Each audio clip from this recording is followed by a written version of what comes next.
Imagine being 18 years old, standing in a borrowed palace, about to marry a man you've only just met, in secret defiance of your own king. Now imagine that this single act of rebellion would change the course of world history forever, launching an empire that would span continents and reshape civilization itself. This isn't the plot of a fantasy novel.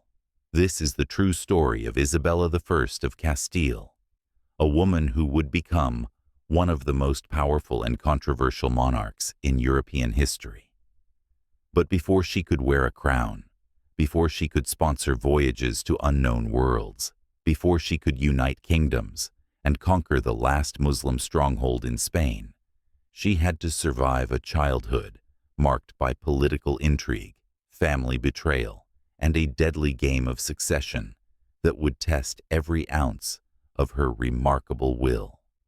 And what makes her story even more extraordinary is that she wasn't supposed to rule at all. On April 22nd, 1451, in the small Castilian town of Madrigal de las Altas Torres, a baby girl was born into chaos. Her father, John II of Castile, was a weak king who preferred poetry and courtly entertainment to the brutal demands of medieval politics. Her mother, Isabella of Portugal, was his second wife, and their daughter entered a world where she was merely a royal afterthought. The throne already had an heir, Isabella's much older half-brother Henry, who at 26 was already making his mark on the kingdom. Little Isabella was simply another princess, destined for a political marriage and a life in the shadows. Fate, however, had very different plans. When Isabella was just 3 years old, her father died, and everything changed in an instant. Her half-brother ascended to the throne as Henry IV, and almost immediately, the court recognized him as one of the most ineffective rulers Castile had ever seen. But here's where the story gets truly fascinating, because Isabella's childhood reads like a masterclass in survival. Her mother took young Isabella and her younger brother Alfonso to the quiet town of Arevalo, far from the dangerous intrigues of the royal court. Think about what this meant for a young princess. While other royal children were being groomed in the arts of statecraft and surrounded by tutors and luxury, Isabella was growing up in relative isolation with a mother who was slowly descending into mental illness. The Queen Mother Isabella of Portugal, overwhelmed by grief and the stress of widowhood, began to lose her grip on reality. Imagine being a young girl, watching your mother slip away into madness, knowing that you're essentially alone in a world where your very survival depends on your wits and your ability to read the dangerous currents of politics swirling around you. This wasn't a fairy tale childhood.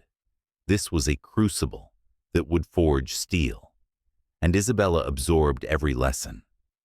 While her formal education might have been limited by medieval standards for women, she was learning something far more valuable than Latin grammar or courtly dances. She was learning how to survive, how to read people, how to understand power and its terrible fragility. Her mother had taught her one thing through her tragic example, that powerlessness and vulnerability could destroy you. Isabella would never forget that lesson. She learned needlework and domestic skills as expected of a royal woman. But more importantly, she developed an iron will and a keen political intelligence that would serve her throughout her life. She learned patience. She learned when to speak and when to remain silent. She learned how to appear demure and obedient while quietly calculating her next move. These weren't skills taught in any royal academy, but they were the skills that would save her life and eventually win her a throne. Now, let's talk about what was happening in Castile while Isabella was growing up in provincial obscurity, because the kingdom was falling apart at the seams. King Henry IV was earning himself a rather unfortunate nickname, Henry the Impotent. Whether this was literal or merely political is a matter historians still debate. But what's undeniable is that his reign was a disaster. The nobility ran wild, corruption was rampant, the economy was in shambles, and the king seemed powerless to do anything about it. He had married Blanche of Navarre, but that marriage had been annulled, allegedly because it was never consummated. Then he married Joanna of Portugal, and when she gave birth to a daughter, also named Joanna, rumors exploded across the kingdom. Was this really the king's child, or was she the daughter of Beltrán de la Cueva, one of the king's closest advisors and favorites? The baby princess was mockingly called La Beltraneja by those who doubted her legitimacy. This wasn't just royal gossip. This was a constitutional crisis waiting to happen, because if Henry had no legitimate heir, who would inherit the throne? Enter Isabella, stage right. When she was 13 years old, her half-brother summoned her to court. Why? Because he needed to keep an eye on her. The nobles were already grumbling about succession, already looking at Henry's younger siblings as potential alternatives. Isabella's brother Alfonso was now a young boy, and Isabella herself was becoming a young woman of marriageable age. In the snake pit of the royal court, they were both valuable chess pieces, and the various noble factions were already calculating how to use them. For Isabella, being brought to court meant entering a world of unimaginable danger. One wrong word, one misplaced trust, one alliance with the wrong faction, and she could end up dead or imprisoned. Remember, this was medieval Spain. Political opponents didn't just lose elections. They lost their heads. Isabella had to navigate this treacherous landscape as a teenage girl with no real power, no faction of her own, no resources beyond her own intelligence and willpower. The situation exploded in 1465 when a group of rebel nobles decided they'd had enough of King Henry. They staged one of the most bizarre political spectacles in medieval history, the farce of Avila. Picture this scene. The rebellious nobles set up a wooden platform in a field outside the city of Avila. On that platform, they placed an effigy of King Henry dressed in royal regalia, seated on a throne. Then, in front of a crowd of thousands, they held a mock trial. One by one, they read out the king's crimes and failures. After each accusation, they removed a piece of the royal regalia from the effigy: the crown, the scepter, the sword. Finally, they knocked the effigy from the throne, symbolically deposing the king. And then, in a move that would change Isabella's life forever, they crowned her 11-year-old brother Alfonso as the rightful king of Castile. Just like that, Isabella's baby brother was at the center of a civil war. But Alfonso's reign, if you could call it that, would be tragically brief. In July 1468, the young prince died suddenly at the age of 14. The official cause was the plague, but in an age of poisoners and political assassinations, who could be sure? What's certain is that Alfonso's death created a crisis and an opportunity. The rebel nobles who had supported Alfonso needed a new figurehead, a new claimant to oppose Henry. The obvious choice was Isabella. She was young, she was unmarried, she could be molded and controlled, or so they thought. They approached her with their proposition. They would make her queen, overthrow her half-brother, and place her on the throne. All she had to do was agree to be their puppet. This was the moment that would define Isabella's entire future. What would she do? Would she seize power? Would she plunge the kingdom into open civil war? Would she become the tool of ambitious nobles seeking to increase their own power. Isabella did something extraordinary. She refused to be anyone's puppet, but she also understood that she needed to secure her position. So she negotiated. She entered into direct talks with her half-brother King Henry, bypassing the nobles entirely. And on September 19, 1468, they reached an agreement that would be known as the Accord of Toros de Guisando. Under its terms, Henry would recognize Isabella as his heir, displacing his own daughter, Joanna. In exchange, Isabella would recognize Henry as the legitimate king and would not support any further rebellions against him. There was one crucial condition. Isabella would have the right to approve or refuse any marriage arranged for her. Think about what this meant. Here was a 17-year-old woman who had just negotiated her way into becoming heir to one of the most powerful kingdoms in Europe. She hadn't achieved this through military victory or through being anyone's puppet. She had done it through sheer political acumen, playing various factions against each other while keeping her own counsel. She had demonstrated a capacity for realpolitik that would have impressed Machiavelli himself, and she was still a teenager. But securing the title of heir was one thing. Keeping it was quite another. And the most crucial decision Isabella would face was whom to marry. In the medieval world, a queen's marriage wasn't a personal choice. It was a geopolitical calculation of the highest order. Isabella's husband would effectively rule beside her, might even try to rule over her. He could be her greatest ally or her most dangerous enemy.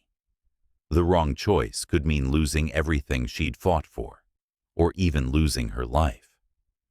And suddenly, Isabella found herself being courted by suitors from across Europe, each representing different political futures for Castile. King Afonso V of Portugal was interested. He was about 40 years old, a widower, and this match would create a powerful Iberian alliance.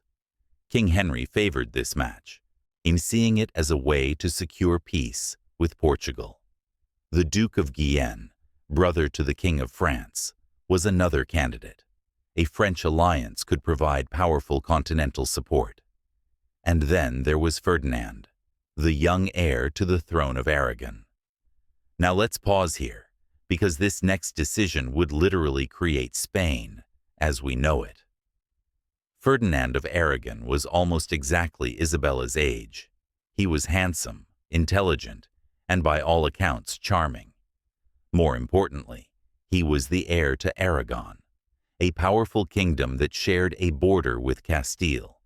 A marriage between Isabella and Ferdinand would unite the two greatest kingdoms of the Iberian Peninsula. It was, on paper, the perfect match. But there was one enormous problem. King Henry didn't want it to happen.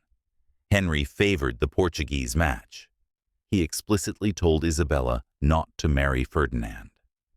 And this is where we see Isabella's true character emerge in full force. She was the king's heir, by his own recognition. Her position depended on maintaining her half-brother's goodwill. Defying him could mean losing everything, could mean being cast aside in favor of Joanna, could mean imprisonment or death. Any sensible person would have obeyed. Isabella did not obey. She entered into secret negotiations with Ferdinand and his father, John II of Aragon. They had to be incredibly careful. Henry had spies everywhere. If he discovered what was happening, he could move against Isabella immediately. So they communicated through trusted intermediaries, using codes and hiding their true intentions. Ferdinand was willing to come to Castile in person, but it would be enormously dangerous for him. He would have to travel through territory where King Henry's men might recognize and capture him. This wasn't just a risky political move. This was literally a life-or-death gamble. And yet, Isabella pushed forward. Why? Because she understood something fundamental about power. If she let others choose her husband, she would never truly rule. She would always be subject to the ambitions and agendas of others. If she chose her own husband, if she seized control of this most important decision, she would establish from the very beginning that she was no one's puppet. In October 1469, Ferdinand set out for Castile in secret, disguised as a mule driver in a merchant caravan. Think about that image for a moment. Here was a prince, heir to the throne of Aragon, traveling dusty roads dressed in common clothes, surrounded by a handful of trusted men, any one of whom could betray him for the right price. He was heading into what might be a trap, to marry a woman he'd never met, gambling his life on a political alliance that might never materialize. It was one of the most romantic and audacious journeys in European history. Meanwhile, Isabella was in Valladolid, waiting. She had committed herself to this course. There was no turning back now. If Ferdinand didn't arrive, she would be exposed as a rebel against her king. If he was captured, she might be implicated in a plot against the crown. Everything she'd worked for, everything she'd survived, hung in the balance. On October 18, 1469, Ferdinand arrived safely in Valladolid. He met Isabella for the first time. We can only imagine what went through their minds in that first meeting. Here they were, two teenagers about to get married, about to link their fates and the fates of their kingdoms forever. Would they like each other? Would they be able to work together? Would this partnership that looked so good on paper actually function in reality? The next day, October 19, 1469, they were married in the palace of Juan de Vivero. The ceremony was conducted quickly and quietly. There was no grand royal wedding, no celebration. This was a defiant act, a secret marriage carried out in the face of royal prohibition. The priest who performed the ceremony was taking an enormous risk.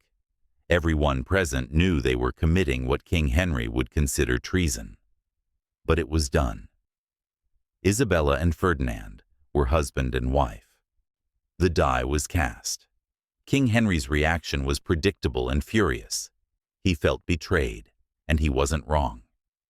Isabella had explicitly defied his wishes. He immediately revoked the Accord of Torres de Guisando. He declared that Isabella was no longer his heir.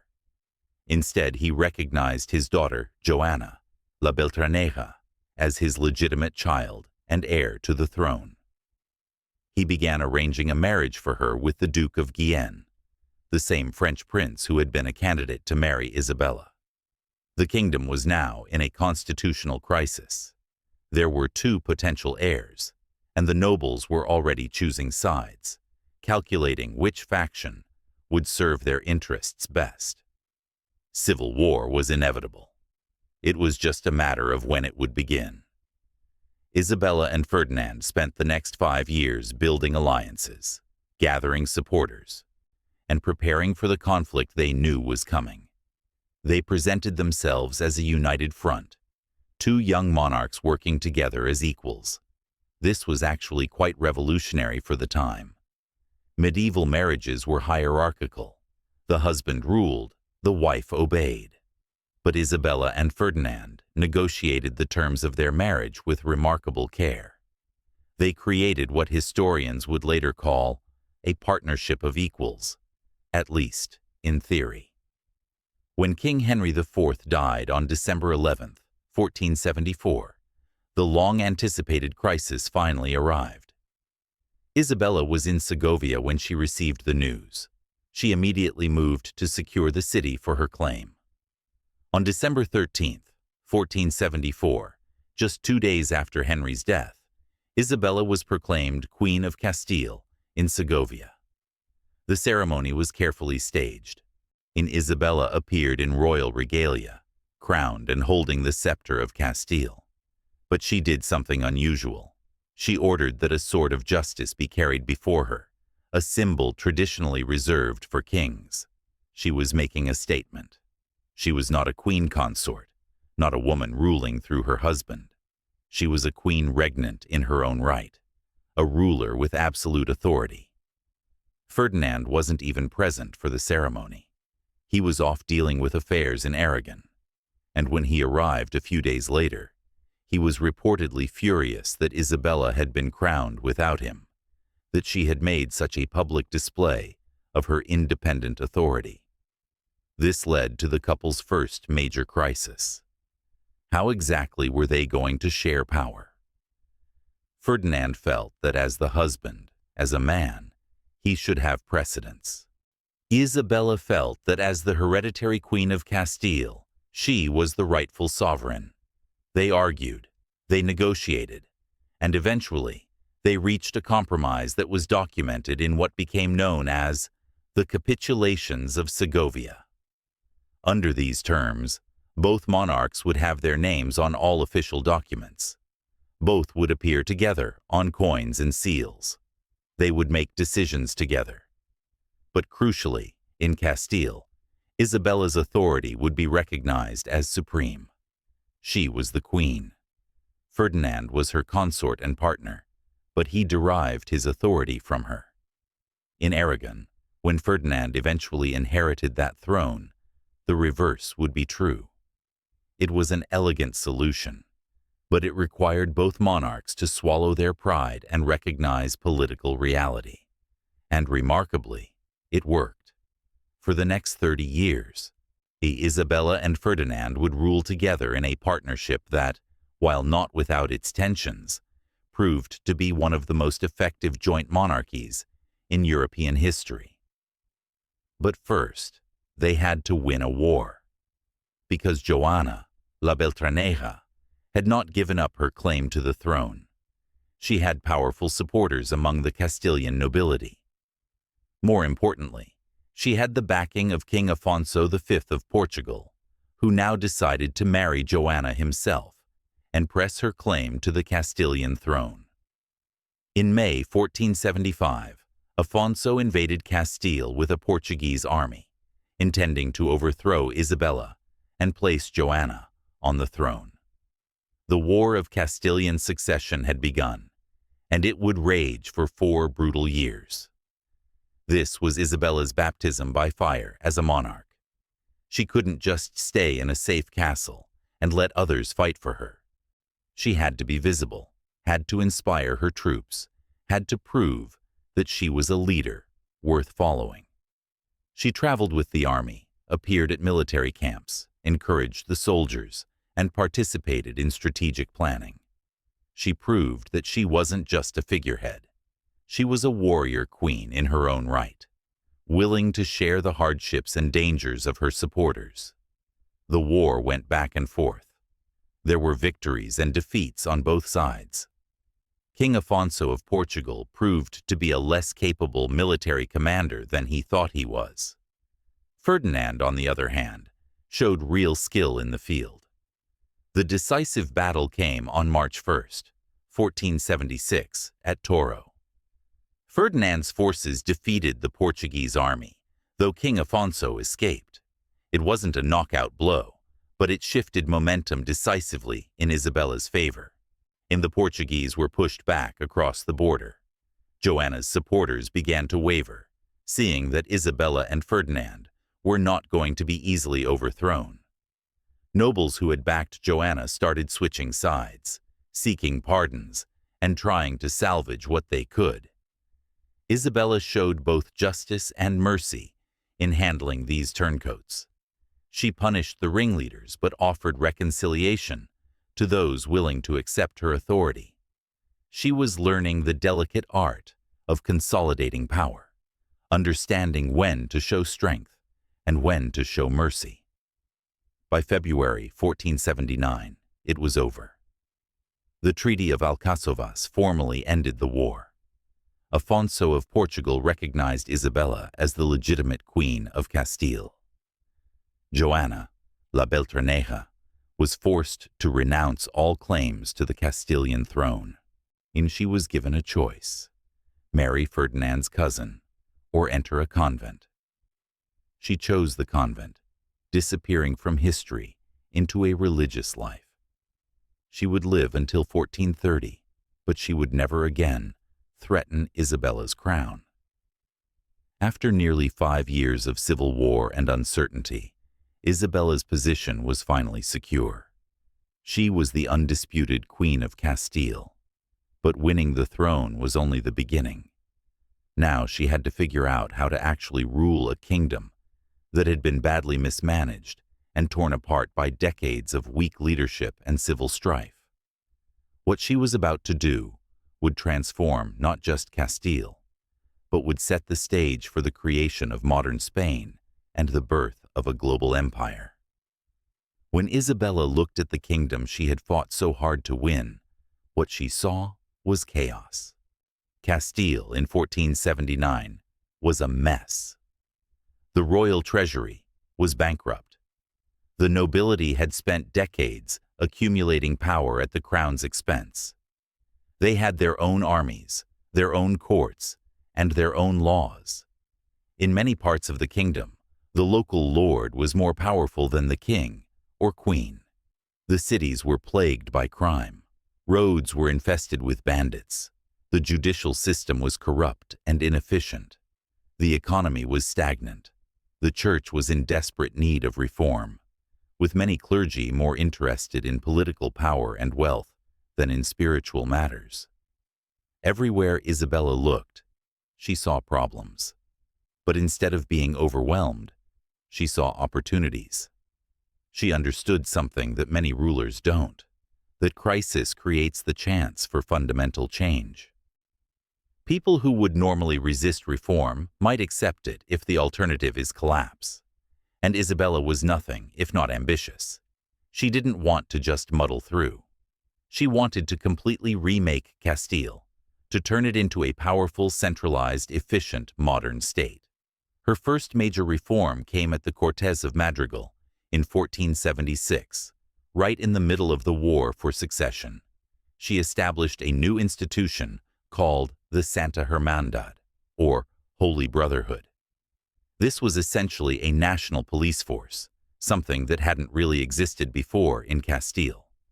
Think about what a revolutionary concept this was. Prior to this, law enforcement was local and fragmented. Each town might have its own guards. Each noble enforced the law in his own territory. There was no unified system, no consistent application of justice. The Santa Hermandad changed that. It was a royal force, answerable to the crown, not to local nobles. It was funded by a special tax that all the towns had to pay. Its members were trained, equipped, and organized along quasi-military lines. And crucially, it had jurisdiction throughout the kingdom. A criminal couldn't escape justice just by fleeing to another lord's territory. The Hermandad could pursue and arrest criminals anywhere in Castile. The impact was dramatic. Within a few years, banditry and violent crime had decreased significantly. Roads became safer. Trade increased because merchants could travel without fear of being robbed. The nobles hated it because it reduced their own power, but they had been weakened by the Civil War and couldn't effectively resist. The towns supported it because they were the primary beneficiaries. And Isabella had established a crucial precedent. Royal power trumped noble power. The crown could reach into every corner of the kingdom. This wasn't just about fighting crime. This was about establishing the principle of centralized royal authority. And it worked.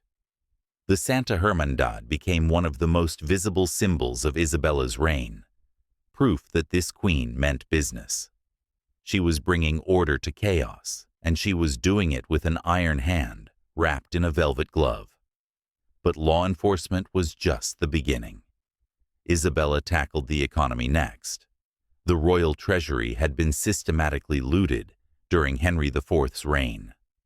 Nobles had been granted vast estates and enormous pensions that were draining resources. Isabella launched what became known as the Mercedes Reform, a comprehensive review of all royal grants made since 1464. She appointed investigators to examine every grant, every pension, every privilege that had been handed out. If the grant was legitimate and properly documented, fine. If it wasn't, it was revoked, and the property or income reverted to the crown. The nobles screamed in protest. They claimed this was unfair, that they had been promised these grants in good faith. Isabella was unmoved. She argued that grants made by a weak king, to buy loyalty or out of favoritism, were not binding on a strong monarch determined to restore royal authority. It was a bold move, and it could have backened if the nobles had united against her. But they didn't, partly because they were still divided and weakened from the Civil War, and partly because Isabella was careful to build alliances with some noble families while crushing others. The Mercedes reform brought vast amounts of wealth and property back under crown control. It also sent a message. The days of the crown being a piggy bank for greedy nobles were over. Isabella was not King Henry. She would not be manipulated or intimidated. By 1482, Isabella had significantly improved the royal finances. The crown was solvent again. It could afford to maintain an army, to fund a bureaucracy, to undertake major projects. This financial stability would prove absolutely crucial for what was coming next, because Isabella and Ferdinand had set their sights on an objective that Christian Spain had been pursuing, with varying degrees of enthusiasm, for nearly 800 years. If they were going to complete the Reconquista, they were going to conquer Granada, the last Muslim kingdom on the Iberian Peninsula, and that was going to require an enormous amount of money, men, and political will. The Emirate of Granada had survived for over 200 years in southern Spain, a last remnant of the once vast Muslim dominions that had covered most of the peninsula. It was wealthy, cultured, and militarily formidable. The rulers of Granada paid tribute to Castile, essentially buying peace by acknowledging Castilian suzerainty and handing over large sums of gold annually. Previous Castilian kings had been content with this arrangement. The tribute was valuable, and a full-scale conquest of Granada would be expensive and dangerous. Why risk it? But Isabella and Ferdinand saw things differently. They had both practical and ideological reasons for wanting to conquer Granada. Practically, completing the Reconquista would eliminate a potential enemy and bring wealthy territory under direct Castilian control. Ideologically, it would fulfill what they saw as a sacred Christian duty, the reclamation of all of Spain for Christendom. And personally, conquering Granada would cement their reputations as great monarchs and would unite their kingdoms behind a common cause. After the civil wars and internal conflicts, nothing would unite the people like a successful foreign war against a Muslim enemy. The opportunity came in 1482 when a succession crisis erupted in Granada. The old emir died, and his son Abu al-Hasan Ali faced a rebellion led by his own son, Muhammad XII, who would become known to history as Boabdil. When the emirate was tearing itself apart in civil war, and Isabella and Ferdinand saw their chance. They began military operations in 1482, but this wasn't going to be a quick campaign. Granada was protected by formidable fortifications and mountainous terrain. The emirs had professional armies and experienced commanders. And unlike previous Reconquista campaigns, this would be a war of conquest and occupation, not just raiding. Isabella and Ferdinand would have to besiege and capture fortress after fortress, town after town, slowly strangling Granada until the capital itself fell. It would take 10 years, an enormous commitment of resources and political will. Isabella personally involved herself in the war effort, to a degree that shocked contemporary observers. Medieval queens were not supposed to be involved in military campaigns. That was men's work. But Isabella wasn't following anyone's rules about what queens should or shouldn't do. She traveled with the army, establishing forward headquarters, visiting wounded soldiers, organizing supplies and logistics. She understood something that many military commanders miss: that wars are won not just on the battlefield, but through effective supply lines, medical care, and keeping morale high. Isabella personally oversaw the establishment of a military hospital system, one of the first organized field hospital operations in European warfare. She made sure that wounded soldiers received medical attention, that they were cared for, rather than simply abandoned. This was partly humanitarian concern, but it was also smart leadership. Soldiers who knew they would be cared for, if wounded, fought with more courage and determination. She also revolutionized military logistics. Medieval armies typically lived off the land, which meant they spent as much time foraging and looting as fighting. Isabella organized systematic supply operations. Wagons brought food, ammunition, and equipment to the front lines. Depots were established at strategic locations. Armies could stay in the field longer and focus on military objectives, rather than constantly having to scatter to find supplies. These might seem like boring administrative details, but they were the difference between success and failure in a long, grinding war of sieges. And Isabella managed these logistics with the same fierce attention to detail that she brought to everything else. She was proving that a queen could be just as effective a war leader as any king, perhaps more so because she understood that war was about more than just personal glory in battle. It was about planning, organization, and relentless execution of strategy. The Granada War produced some of the most dramatic moments of Isabella's reign. In 1482, Boabdil, one of the claimants to the Granadan throne, was captured by Castilian forces. Ferdinand and Isabella faced a choice. They could imprison or execute him, eliminating one of Granada's leaders, or they could use him. They chose to use him in a move of breathtaking cynicism and political sophistication. They released Boabdil, but only after he agreed to become, essentially, their puppet. He would continue his civil war against his father and uncle for control of Granada, but he would do so as a secret ally of Castile, promising to eventually surrender Granada to Isabella and Ferdinand. It was divide and conquer at its finest, setting the various Granadan factions against each other, while Castilian forces steadily conquered more territory. And it worked brilliantly. The Granadans spent as much time fighting each other as fighting the Christians, and city after city fell to Isabella and Ferdinand's forces. In 1487, Malaga fell after a lengthy siege. It was one of Granada's most important ports, and its capture was a major victory. But the treatment of Malaga's population showed the darker side of Isabella's character.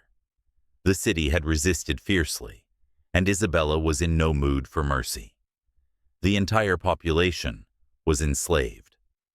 Thousands of Muslim men, women, and children were sold into slavery or distributed as rewards to nobles and soldiers.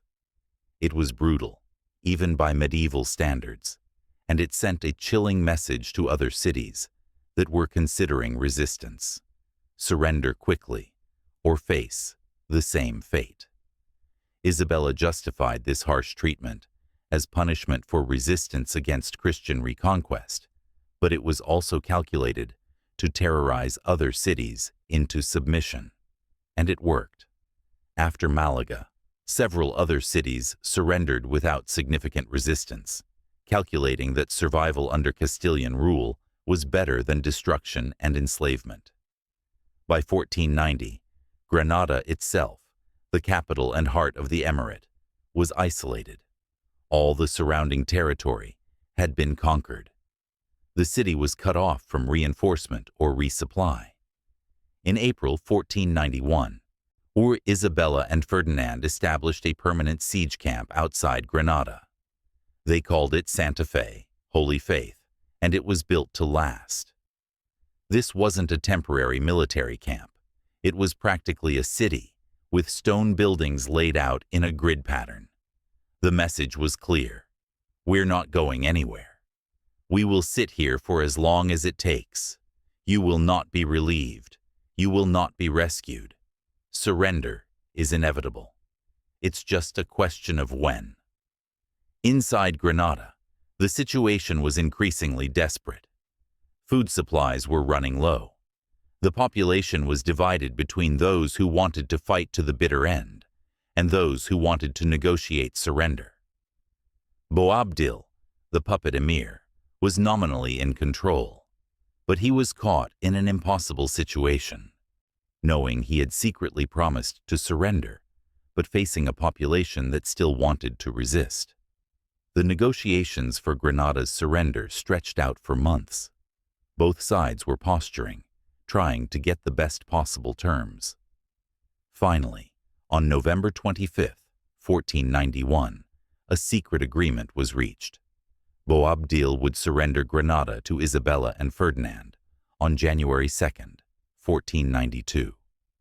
In exchange, he would receive a small territory to rule. The Muslim population would be allowed to keep their property and practice their religion, and there would be no forced conversions or persecutions. It seemed like a relatively generous peace, certainly compared to what had happened at Malaga. But as we'll see, these promises would not be kept. On January 2, 1492, Isabella and Ferdinand entered Granada in triumph. After 10 years of war, after centuries of Muslim rule, the last Islamic kingdom in Western Europe had fallen. The Reconquista was complete. It was one of the defining moments in Spanish history, and Isabella had been the driving force behind it. The conquest of Granada transformed Isabella's reputation. She was no longer just the Queen of Castile who had won a civil war. She was now a conquering monarch, a crusader queen who had achieved something that had eluded Christian rulers for generations. The Pope granted her and Ferdinand the title of the Catholic monarchs, in recognition of their service to Christendom. It was a title they would use for the rest of their lives, and it captured how they saw themselves, as divinely appointed rulers with a sacred mission to spread Catholicism and defend the faith. This self-image would drive much of their policy for the rest of Isabella's reign, with consequences both glorious and terrible. But even as the celebrations for Granada's capture were still ongoing, Isabella was already dealing with another matter that had been waiting for her attention. A persistent Italian sailor named Christopher Columbus had been trying for years to get someone to sponsor his wild idea of sailing west across the Atlantic to reach Asia. And now, flushed with victory and looking for new worlds to conquer, Isabella was finally ready to listen. Actually, let's rewind a bit and talk about how Columbus and Isabella came together, because it's a more complex story than the simple tale often told. Columbus had first approached the Castilian court in 1486, right in the middle of the Granada War. His proposal was audacious. He claimed he could reach Asia by sailing west across the Atlantic. Most educated people at the time knew the earth was round, so that wasn't the revolutionary part. The question was how far it was. Columbus, based on his calculations, which were completely wrong, believed that Asia was only about 4,000 miles west of Europe. In reality, it's more like 12,000 miles, and there's a couple of continents and the world's largest ocean in the way. But Columbus didn't know that. He genuinely believed that by sailing west for a few weeks, he could reach China and Japan. Opening up a new trade route that would bypass the Muslim-controlled land routes and make whoever sponsored him fabulously wealthy. Isabella appointed a commission to evaluate Columbus's proposal. The commission, filled with educated clergy and navigators, reported back that Columbus's calculations were wrong and that the voyage as he proposed it was impossible. They were correct, by the way. If the Americas hadn't been in the way, Columbus and his men would have died of thirst and starvation in the middle of the Pacific long before reaching Asia. But Columbus was nothing if not persistent. He hung around the court for years, revising his proposal, seeking new audiences, refusing to give up. Most people would have sent him away, but Isabella seemed intrigued. Perhaps she saw something of herself in this stubborn Italian, who refused to accept no for an answer. Or perhaps she understood that even if his calculations were wrong, the potential payoff if he did find a new route to Asia would be enormous. Or perhaps, as she later claimed, she saw this as another opportunity to spread Christianity to new lands. Whatever her reasoning, she didn't reject Columbus outright, even as year after year passed without a decision. Finally, in January 1492, with Granada fallen and the Reconquista complete, Columbus made one last plea. He was actually leaving the court, resigned to failure, when Isabella suddenly recalled him. According to the story, one of her advisors, Luis de Santangel, had convinced her that the potential rewards were worth the relatively small cost, and the entire expedition would cost less than a week's worth of the Granada War. If it succeeded, the profits would be staggering. If it failed, well, a few ships and some sailors would be lost, but it wouldn't bankrupt the kingdom. When you looked at it that way, it was actually a pretty good bet. On April 17, 1492, Isabella and Ferdinand signed the capitulations of Santa Fe, the agreement that would authorize Columbus's voyage. Under its terms, Columbus would be named Admiral of the Ocean Sea, governor of any lands he discovered, and would receive 10% of all the wealth generated. These were incredibly generous terms, showing how speculative this venture was. If Isabella had really believed Columbus would discover a water route to Asia, she would never have agreed to give him so much. But there's a myth we need to dispel here. The popular story that Isabella pawned her jewels to finance Columbus's voyage is not true. She may have offered to do so, but she didn't have to. The voyage was financed through a combination of private investment, including some of Columbus's own money and royal support. But the royal treasury was in good enough shape by this point that Isabella didn't need to pawn anything.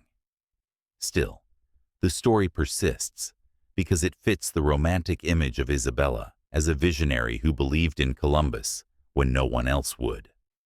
The reality is more complex and more interesting. Isabella was a hard-headed politician and administrator who made a calculated risk based on cost-benefit analysis. She wasn't betting everything on a vision. She was making a venture capital investment with money she could afford to lose, and the fact that this particular investment would end up changing world history was something neither she nor Columbus could have imagined. Columbus set sail from Palos in August 1492 with 3 ships and about 90 men. He was gone for 7 months, and for most of that time, no one knew whether he was alive or dead. Then, in March 1493, he returned, bringing incredible news. He had found land across the ocean. He believed it was islands off the coast of Asia.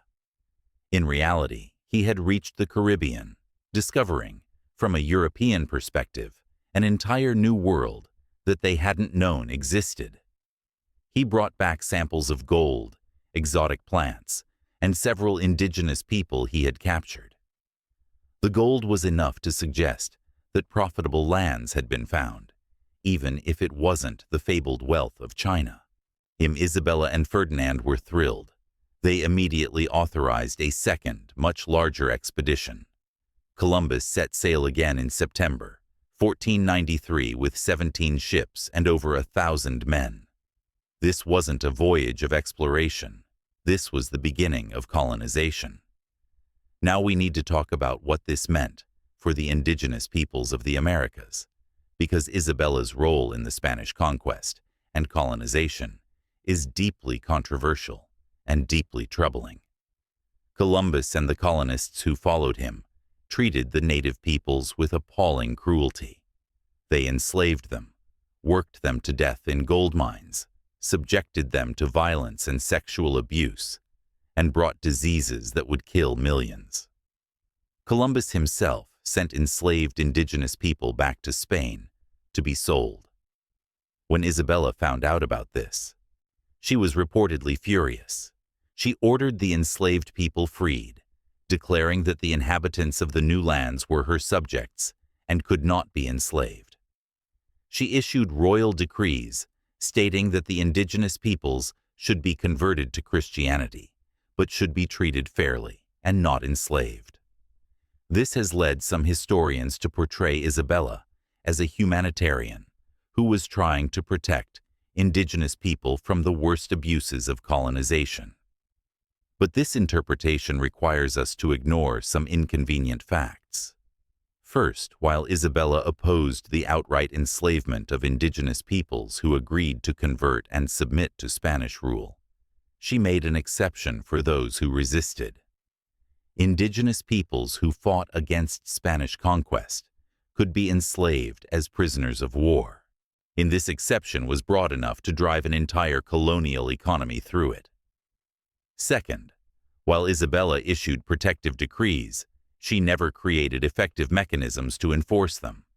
The colonists in the Americas were thousands of miles away from royal oversight, and they largely did what they wanted, regardless of what the Queen ordered. Third, the entire colonial project was built on the assumption that European Christians had the right to take indigenous lands and impose European culture and religion on indigenous peoples. Isabella truly believed that converting indigenous peoples to Christianity, even by force if necessary, was not just justified, but was a sacred duty. From a modern perspective, recognizing indigenous peoples as fully human beings, with rights that should be respected, the entire enterprise was fundamentally wrong. Isabella was certainly better than many of her contemporaries, and she did genuinely try to prevent the worst abuses. But she was also the architect and sponsor of a colonial system that would cause immeasurable suffering and death. It's important not to judge historical figures solely by modern moral standards. Isabella lived in the late 15th century, not the 21st. She was a product of her time, with beliefs and assumptions that were nearly universal in medieval Europe. But it's equally important not to whitewash history or excuse atrocities, because they happened in the past. Isabella's legacy in the Americas is complicated, marked by both her attempts to restrain colonial violence and her role in enabling and profiting from a system built on conquest and exploitation. We can acknowledge her achievements as a ruler, while also reckoning honestly with the consequences of her policies. This kind of nuanced understanding is what separates serious history from simple hero worship or villain demonization. Speaking of complicated legacies, we now need to confront the most controversial aspect of Isabella's reign: her religious policies, particularly the Spanish Inquisition and the expulsion of the Jews.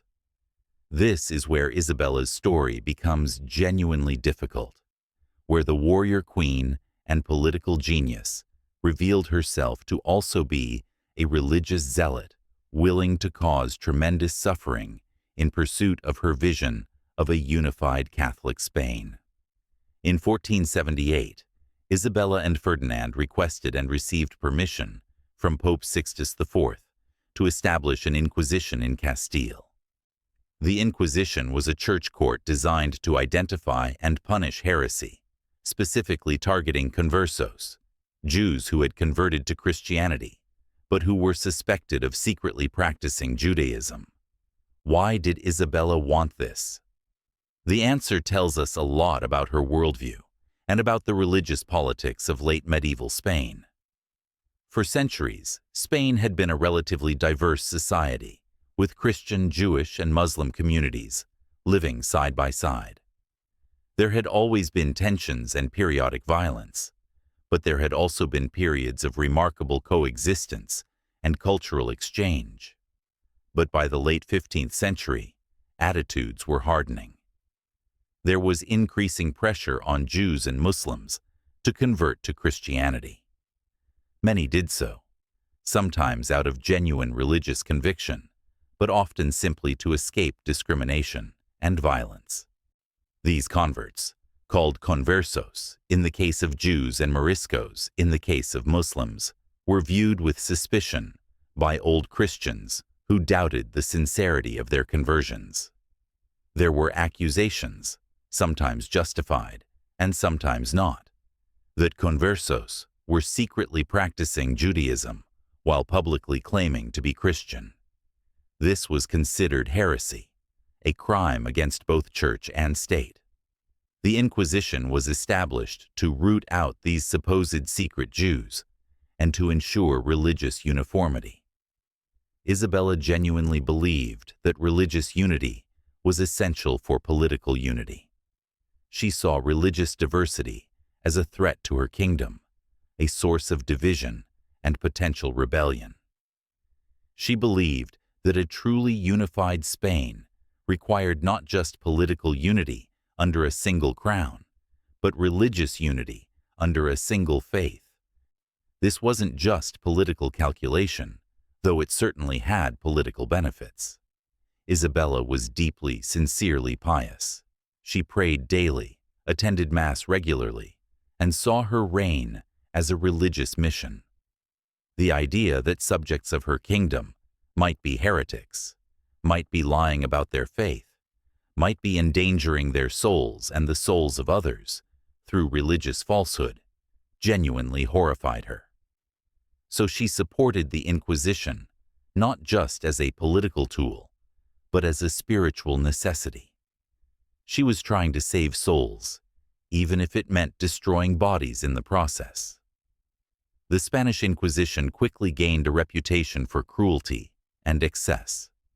Suspects were arrested based on anonymous accusations. They were interrogated, often under torture. If found guilty, they faced punishments ranging from public humiliation to having their property confiscated to being burned at the stake. The first Grand Inquisitor, Tomás de Torquemada, became a symbol of religious fanaticism, conducting his investigations with terrifying zeal. Thousands of people were investigated. Hundreds, possibly thousands, were executed. Even more had their lives ruined by having their property confiscated or being subjected to public penances that marked them as heretics. The atmosphere of fear and suspicion poisoned Spanish society. People denounced their neighbors, sometimes out of genuine religious concern, but often out of personal grudges or desire to seize the property of those convicted. The Inquisition became a monster that consumed anyone it touched. Isabella supported the Inquisition throughout her reign. She met regularly with the Grand Inquisitor. She reviewed cases. She approved expanded powers for the inquisitorial courts. When critics complained about the Inquisition's methods, Isabella defended it as necessary. She genuinely believed that rooting out heresy was more important than any individual suffering it caused. From her perspective, eternal damnation was a far worse fate than being burned at the stake. If torture and execution could save souls by forcing heretics to confess and repent, then wasn't that justified? This is the logic of religious fanaticism, and Isabella, for all her political brilliance, was a religious fanatic.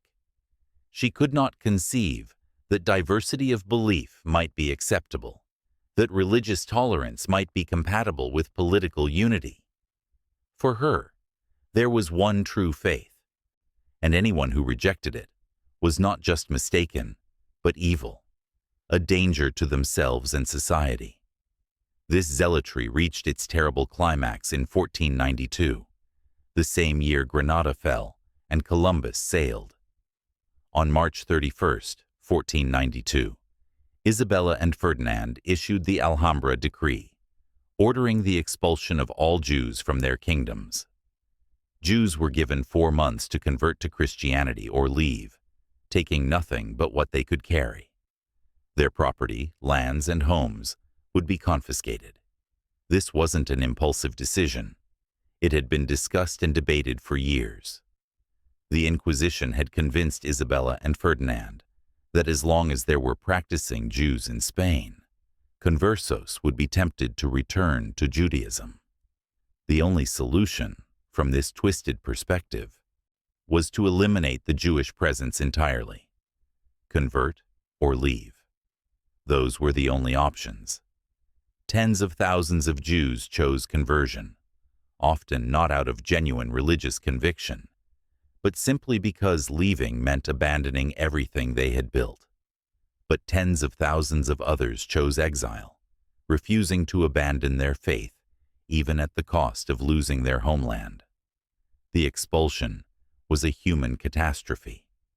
Jewish families who had lived in Spain for generations, in some cases for over 1,000 years, were torn from their homes. They fled to Portugal, which initially accepted them, but would expel them just a few years later.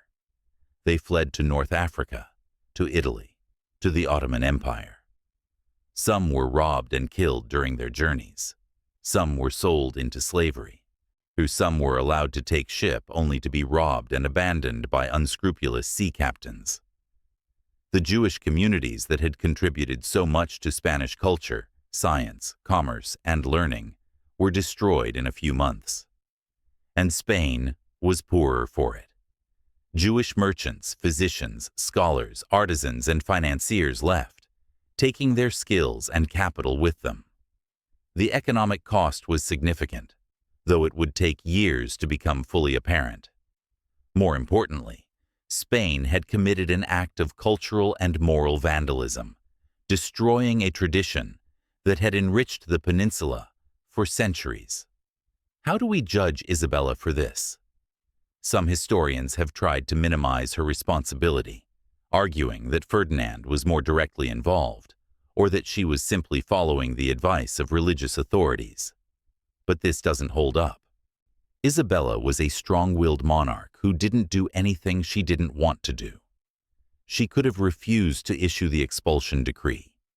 She could have protected her Jewish subjects. Other monarchs in other places did exactly that. But Isabella chose not to. She chose to prioritize religious uniformity over justice, humanity, and even economic self-interest. It was a monstrous decision, and she bears full responsibility for it. Can we say she was a product of her times? Certainly. Most Christians in late medieval Europe held anti-Semitic views and believed that religious uniformity was necessary. But even in her own time, there were people who recognized that the expulsion was wrong. Some Christians spoke out against it, risking their own safety to do so. Isabella was not forced into this decision by circumstances beyond her control. She made a choice, and it was a terrible one. And yet, even as we confront this darkest aspect of Isabella's reign, we have to maintain our historical perspective. Isabella wasn't Hitler. The Spanish Inquisition, as terrible as it was, wasn't the Holocaust. The numbers were smaller, the methods were different, and the motivations, while still reprehensible, were rooted in religious zealotry rather than racial ideology. More people were killed in a single day at Auschwitz than in decades of the Spanish Inquisition. This doesn't excuse what Isabella did, but it does matter for maintaining proper historical proportion. Isabella was a medieval monarch who made decisions that we, with our modern values and hindsight, recognize as gravely wrong.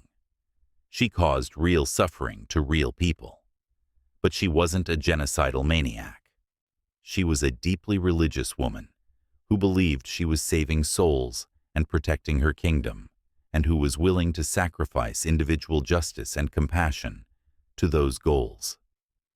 It's a cautionary tale about how genuine religious conviction can lead to terrible cruelty when it's not tempered by empathy and respect for human dignity.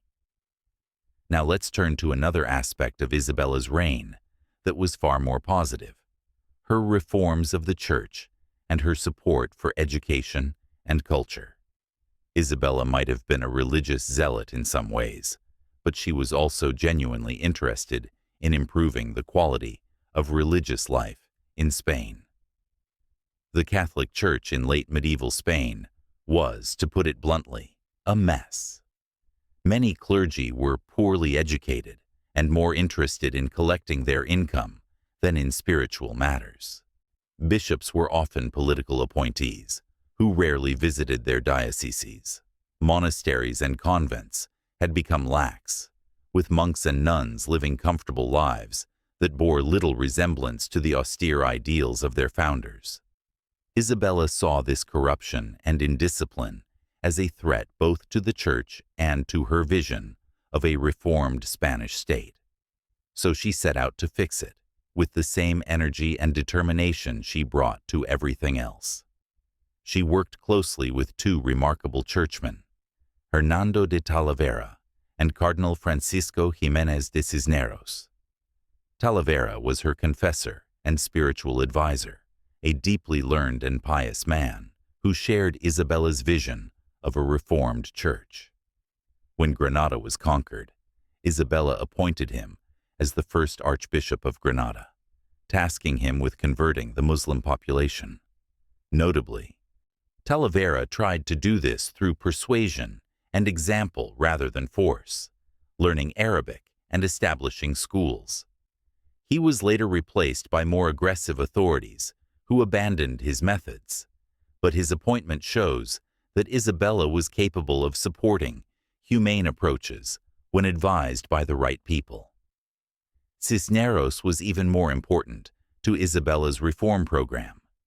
He was a Franciscan friar who lived with severe personal austerity, but who was also a brilliant administrator and scholar. Isabella and Ferdinand secured his appointment as Archbishop of Toledo, the most important ecclesiastical position in Spain, in 1495.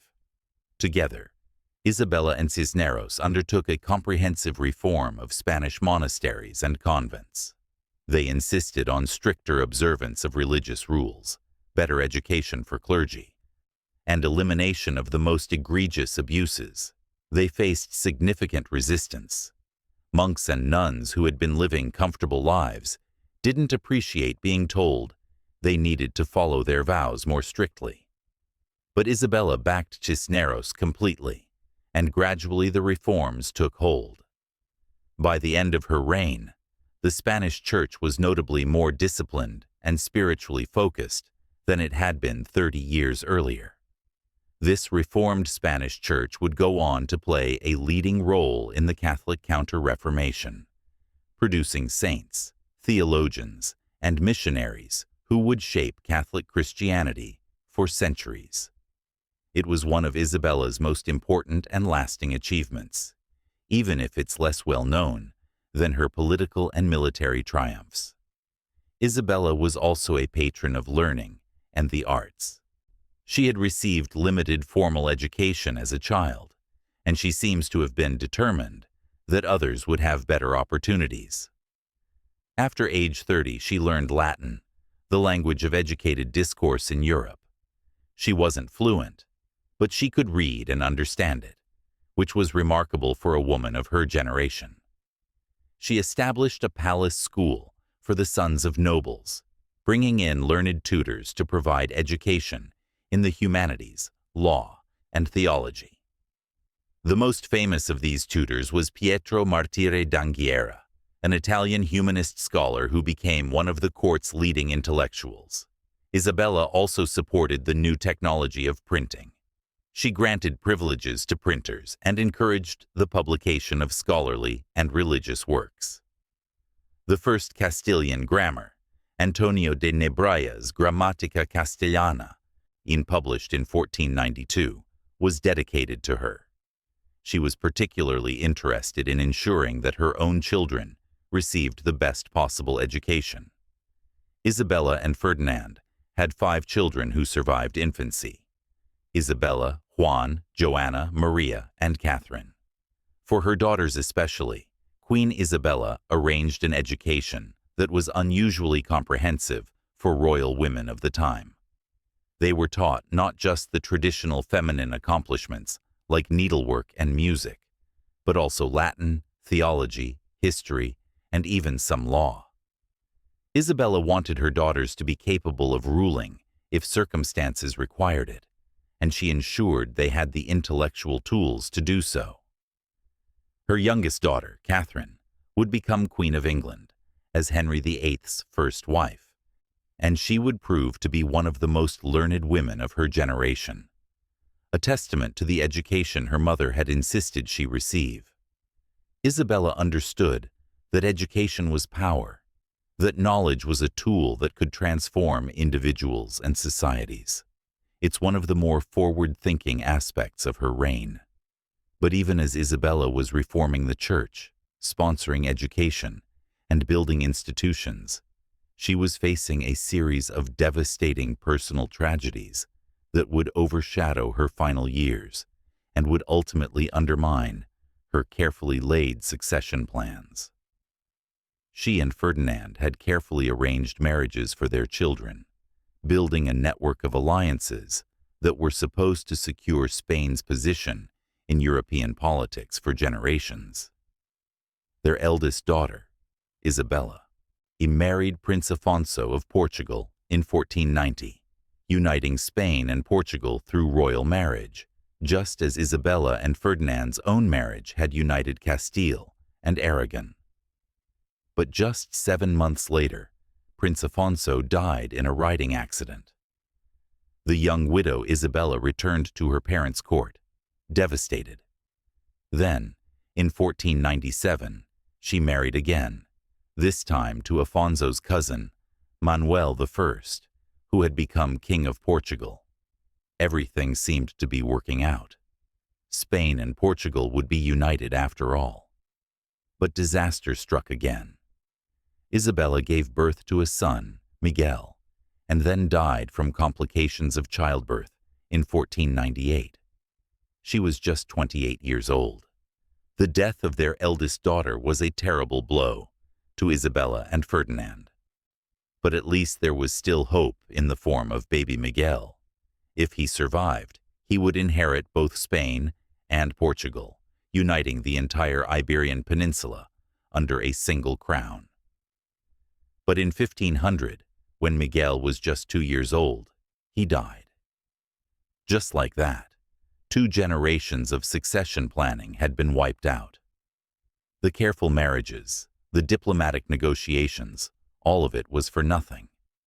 And the succession to the Spanish throne now passed to Isabella and Ferdinand's second surviving daughter, Joanna. Now this is where things get really complicated and really tragic, because Joanna's story is one of the saddest in Spanish royal history. She had married Philip the Handsome, Duke of Burgundy and son of the Holy Roman Emperor, in 1496. It was a brilliant match politically, linking Spain to the powerful Habsburg dynasty. But personally, it was a disaster. Philip was, as his nickname suggests, extraordinarily handsome. He was also charming, charismatic, and a serial adulterer who treated his wife with casual cruelty. Joanna fell deeply, obsessively in love with him, and his constant infidelities drove her to despair. She became increasingly unstable, subject to fits of rage and depression. There are stories of her attacking one of Philip's mistresses with scissors, of her refusing to eat or sleep for days. Whether Joanna was genuinely mentally ill, or whether she was simply a woman driven to extremes by an impossible situation, is something historians still debate.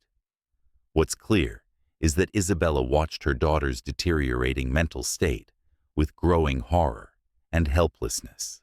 Seeing this was supposed to be a triumph, a marriage that secured Spain's future. Instead, it was turning into a nightmare. And now, with Miguel's death, this troubled young woman was heir to the throne of Spain. Isabella's only son, Juan, Prince of Asturias, had seemed like the solution to all succession worries. He was handsome, well-educated, charming, everything a prince should be. In 1497, he married Margaret of Austria, Philip the Handsome's sister, in another brilliant Habsburg alliance. The future seemed secure. Spain would pass to Juan, who would father strong heirs and continue the dynasty. But just 6 months after his wedding, Juan fell ill and died. He was 19 years old. The cause of death was never definitively determined. Some said it was tuberculosis. Others whispered that he had exhausted himself with excessive marital relations with his new wife, though this seems more like medieval rumor than medical fact. Whatever the cause, Juan's death shattered Isabella. She had lost her eldest daughter and now her only son, the heir she had raised and educated to rule after her. Margaret was pregnant when Juan died, offering a brief flicker of hope, but she miscarried. Another potential heir, gone before birth. Try to imagine what Isabella was going through in these years. She was in her late 40s and early 50s, watching her carefully constructed world fall apart. Her children, whom she had raised with such care, whom she had married off to secure Spain's future, were dying one by one or descending into madness. The succession that should have been secure was now dangerously uncertain, or she still had 2 surviving daughters besides Joanna, Maria, who had married Manuel of Portugal after her sister Isabella's death, and Catherine, who had been sent to England in 1501 to marry Prince Arthur, Henry VII's eldest son. But Maria was in Portugal, out of the line of Spanish succession, and Catherine's situation was about to become complicated because Prince Arthur would die in 1502, just months after their wedding, setting off a chain of events that would eventually lead to the English Reformation. But that's another story. The point is that by 1500, Isabella's succession plans were in ruins, and the crown would pass to Joanna, whom Isabella increasingly doubted was capable of ruling. Philip the Handsome was not helping matters. He saw Joanna's mental instability as an opportunity. If Joanna was declared unfit to rule, he could claim power in Spain as her husband and regent for their children. He began spreading rumors about Joanna's madness, exaggerating her symptoms, isolating her from her family. Isabella recognized what was happening. Philip was positioning himself to take over Spain, to turn it into just another Habsburg possession. Everything Isabella had fought for, the independent strength of Spain, would be subverted by this foreign prince, who cared nothing for Spain and everything for his own power. Isabella tried to counter this. She spent time with Joanna when she could, trying to assess her daughter's true mental state. She attempted to negotiate with Philip, to set limits on his power. But she was increasingly ill herself, and she was running out of time. Isabella had always been physically robust, enduring the hardships of military campaigns and the stress of constant political maneuvering. But by 1503, her health was failing. She suffered from fever and dropsy, a condition that caused painful swelling in her legs and abdomen. She was probably suffering from heart or kidney failure, though medieval physicians couldn't diagnose such things with precision. She knew she was dying, and she set about putting her affairs in order with the same meticulous attention to detail she had brought to everything else in her life. She spent months working on her will, consulting with advisors, making sure every provision was carefully considered. The will she finally completed is an extraordinary document, one of the most important sources we have for understanding Isabella's own view of her reign and her values. Reading it is like hearing Isabella speak to us across the centuries, explaining what she cared about and what she hoped would survive her. In her will, Isabella addressed the succession question head-on. Joanna was her heir, but Isabella added a crucial provision. If Joanna was unwilling or unable to rule, then Ferdinand should govern as regent until Joanna and Philip's son, Charles, came of age. This was Isabella's attempt to protect Spain from Philip's ambitions while acknowledging Joanna's problems. She was essentially saying that Joanna had the right to rule, but if she couldn't exercise that right effectively, Ferdinand should step in. It was a compromise that satisfied no one and would lead to years of political struggle after Isabella's death. But it was the best solution Isabella could come up with, given impossible circumstances. She also addressed policy issues. She urged her successors to continue the campaign in North Africa, extending Spanish control along the Mediterranean coast. This was never fully implemented, though Spain would make some conquests in the region. She emphasized the importance of just treatment for the indigenous peoples of the Americas, though again, her successors would largely ignore this. Most movingly, Isabella addressed personal matters. She asked to be buried in Granada, in the royal chapel she had ordered built there. Not in the traditional royal burial place in Toledo, but in Granada, the city whose conquest she saw as the crowning achievement of her reign. She wanted a simple tomb, without elaborate decoration, befitting Christian humility.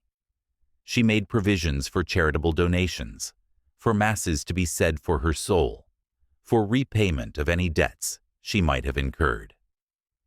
She even addressed what should be done with her jewels and personal property, distributing them among her daughters and granddaughters. Every detail was attended to.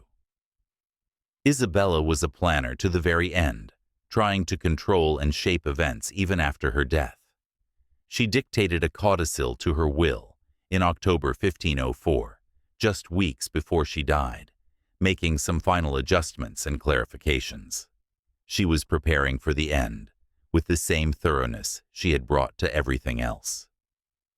Queen Isabella I of Castile died on November 26, in 1504, in Medina del Campo. She was 53 years old. She had reigned for 30 years, 3 decades that had transformed Spain and, indeed, the world. Ferdinand was with her when she died, and by all accounts, he was genuinely grief-stricken. For all their political partnership and occasional conflicts, they had been married for 35 years, had fought wars together, raised children together, built a kingdom together. Whatever their personal relationship had been like, and we can only speculate since they left no intimate correspondence, they had been extraordinarily effective partners in power.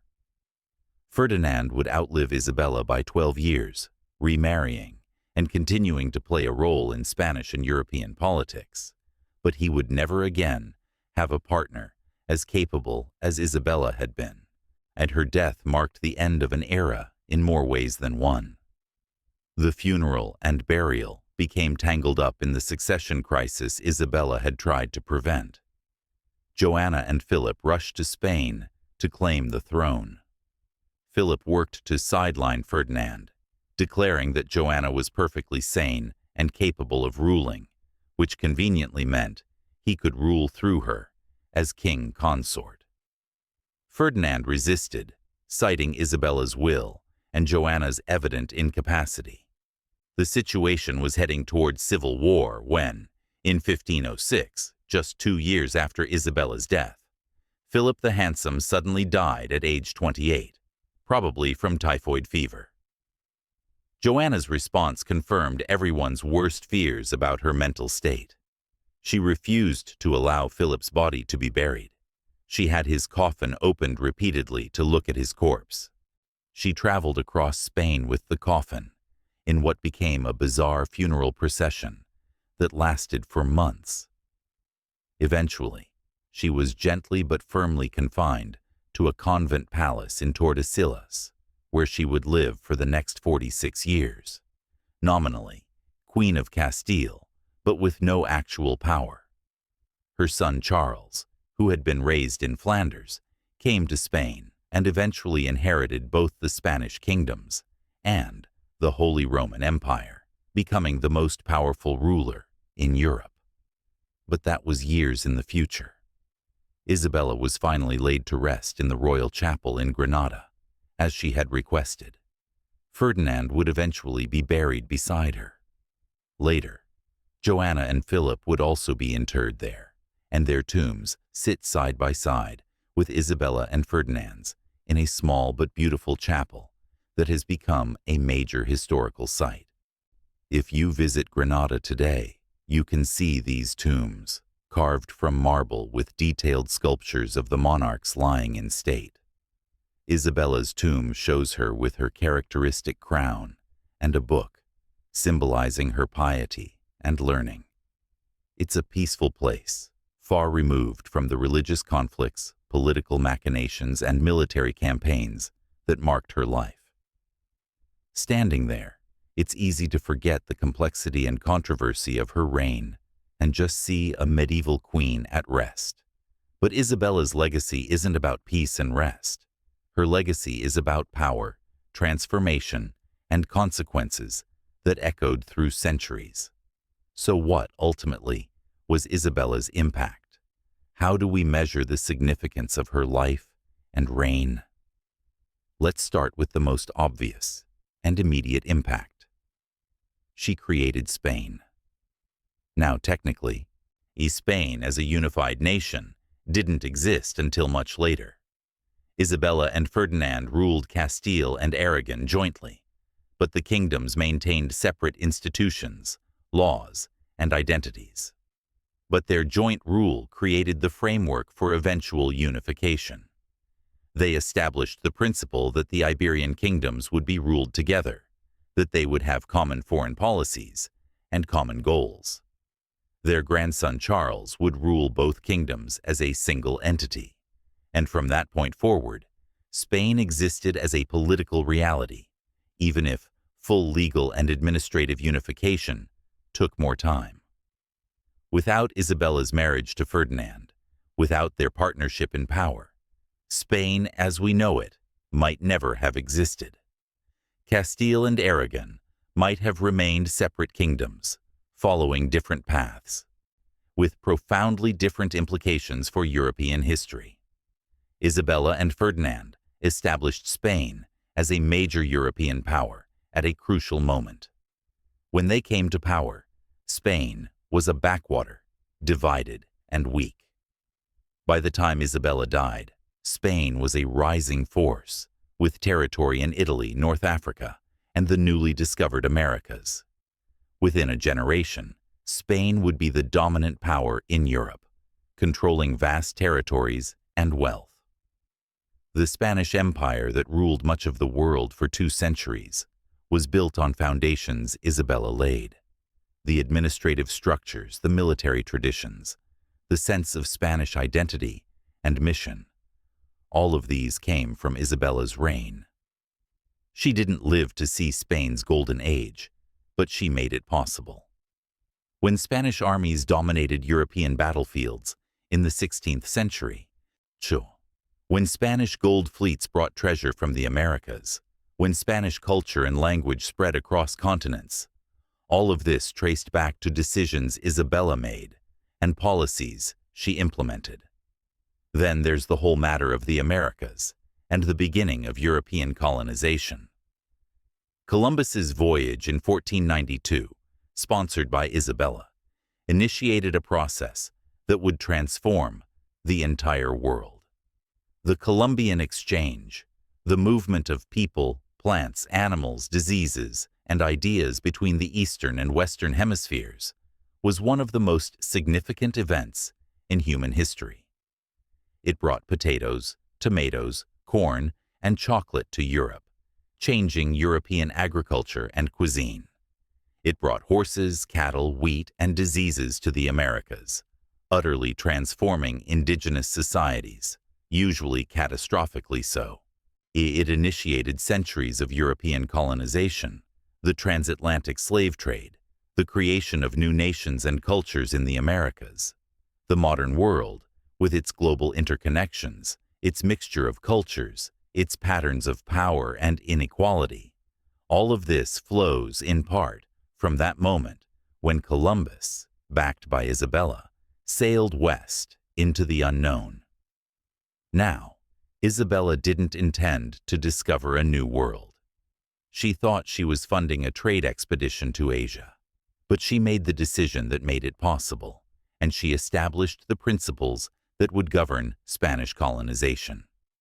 The idea that newly discovered lands belonged to the Crown of Castile, that indigenous peoples should be converted to Christianity, that Spain had a divine mission to spread Catholicism, all of this came from Isabella. The encomienda system, which granted Spanish settlers control over indigenous labor in exchange for protecting and evangelizing them, a system that was barely distinguishable from slavery, was established with Isabella's approval. The missions, the forced conversions, the cultural destruction, the demographic catastrophe that saw indigenous populations in the Caribbean and eventually the mainland decline by 80 to 90%. All of this happened under Spanish colonial rule that Isabella initiated. She bears responsibility for starting this process, even if she couldn't foresee all its consequences. On the other hand, and this is where things get complicated again, Isabella genuinely tried to limit the worst abuses. She issued decrees protecting indigenous peoples, declared them to be free subjects rather than slaves, mandated that they be paid for labor rather than simply exploited.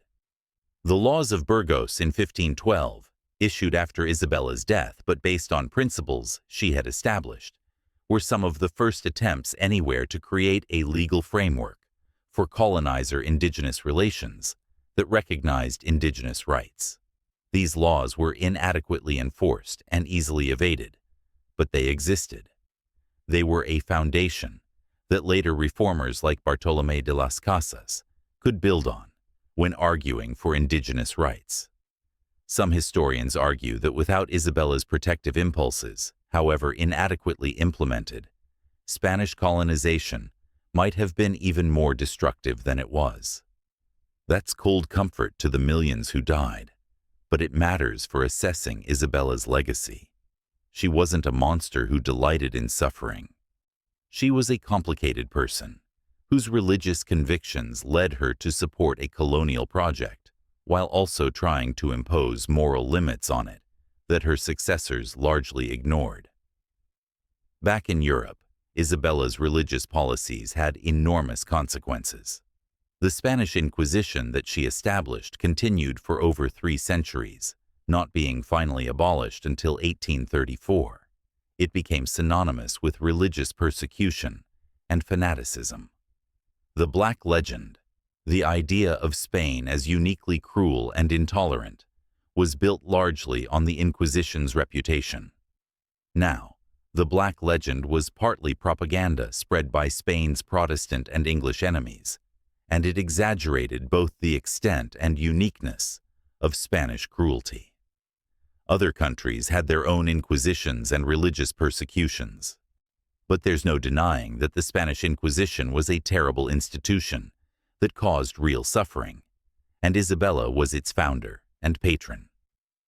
The expulsion of the Jews in 1492 created a diaspora that spread Sephardic Jewish communities across the Mediterranean and eventually the world. Sephardic culture, distinct from Ashkenazi culture of Central and Eastern Europe, became a major stream in Jewish history. But it was a culture forged in exile, carrying the trauma of expulsion through generations. The religious uniformity Isabella imposed on Spain shaped Spanish culture for centuries. Spain became intensely, distinctively Catholic, in a way that marked it as different from other European nations. When the Protestant Reformation exploded across northern Europe in the 16th century, Spain remained staunchly Catholic, just seeing itself as the defender of the true faith against Protestant heresy. This Catholic identity became central to Spanish self-understanding, to Spanish art and literature, to Spanish politics. The great Spanish mystics, Teresa of Avila and John of the Cross, the paintings of El Greco and Velázquez with their religious themes, the universities like Salamanca that became centers of Catholic theology, all of this emerged from the religious culture Isabella had shaped.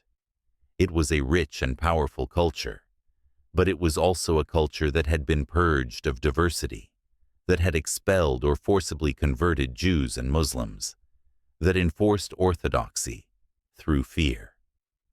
The Spain that fought the 30 Years' War as the champion of Catholicism, that sent the Spanish Armada against Protestant England, that saw itself as having a divine mission in the world.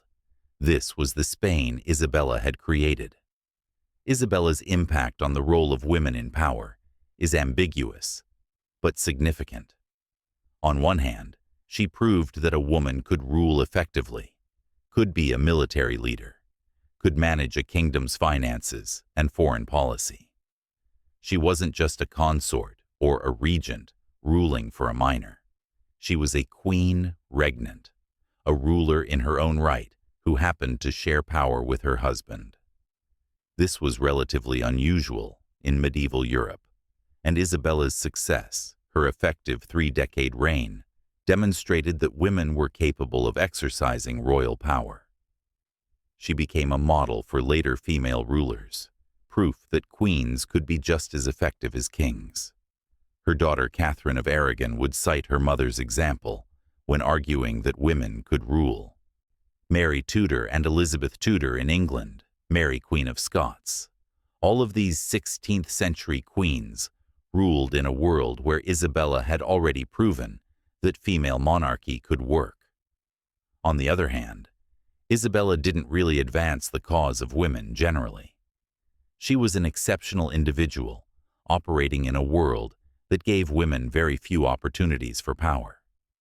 She made it to the throne through a combination of birth, intelligence, ruthlessness, and luck. She didn't create structures or institutions that made it easier for other women to exercise power. She didn't challenge the fundamental gender hierarchy of medieval society. She worked within it, finding ways to rule effectively, while maintaining at least the appearance of womanly virtue and widely submission. Her marriage agreement with Ferdinand, which gave her supreme authority in Castile, was carefully framed to respect his masculine honor while protecting her royal rights. She was brilliant at navigating the contradictions of being a female ruler in a male-dominated world, but she didn't really change that world's basic assumptions about gender. After her death, Spain wouldn't have another ruling queen until Isabella II in the 19th century. So while Isabella proved that women could rule, she didn't create lasting change in women's status or opportunities. Her impact on education and culture, while less dramatic than her political and military achievements, was real and lasting. The Reformed Spanish Church that she and Cisneros built became a major intellectual force. The University of Alcalá, founded by Cisneros with Isabella's support, became one of Europe's leading centers of learning.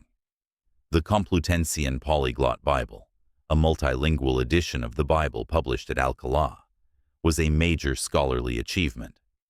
Spanish theologians and philosophers of the 16th century, the School of Salamanca, made important contributions to political theory, economics, and law, building on foundations laid in Isabella's time.